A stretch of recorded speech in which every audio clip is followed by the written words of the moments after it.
Happy Thanksgiving, everybody. And here is 5, 6 inequalities in one triangle. Most of these are just notes. This is a very quick lesson. We will get to doing some problems in class on Monday. So, starting with this first question right up here, how do you know that a triangle actually exists? It is not a philosophical question, as some might believe, but rather, if you're given three sides, how do you actually know that they produce a triangle? So, first line here, the sum of any two sides must be greater than the third. So any two sides must add up to be greater than the third, and that goes for the whole triangle. But the truth is, and as I write here parenthetically, you really only have to check the two smallest sides. If the two smallest sides add up to be greater than the third, then you're good. First example right down here, do the sides 6 centimeters, 12 centimeters, and 7 centimeters make a triangle. Again, you're checking the two smaller sides, so the 6 and the 7. 6 plus 7 is greater than 12. Yes, so I have a triangle.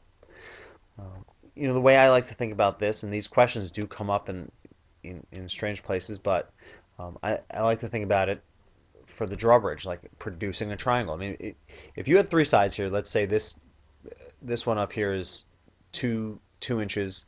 This light blue one is 5 inches, and then the longest one is 7 inches. I mean, you could not produce a triangle if you put the 2 and the 5 on the black line, because that's as far as they would go. So if all of a sudden you wanted to move this a little bit, I mean, you'd have to move up, and you'd have to create some angle by moving this one up as well.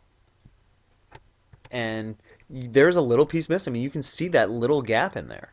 And that's what would occur if 2 plus 5, which equals 7 exactly, were those three sides.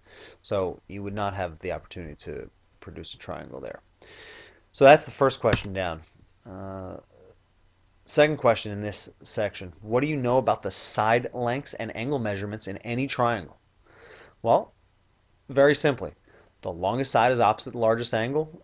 I call the middle side is opposite the middle angle, and then the shortest side is opposite the smallest angle, and vice versa for every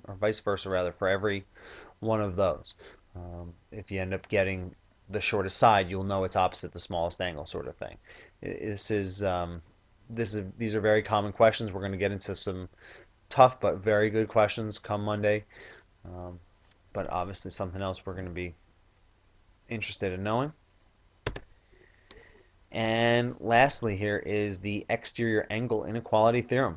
So you'll notice that I drew the exterior angle picture that we had from quite a while ago, chapter 1, I believe, in the book. And you know here that the measure of angle A is equal to the measure of angles B plus D. So if that is the case, then the inequality theorem says the measure of any exterior angle is greater than either of the two remote interior angles.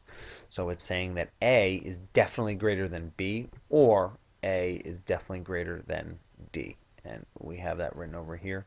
Notice it says nothing about C. We don't actually know about C. And that's okay.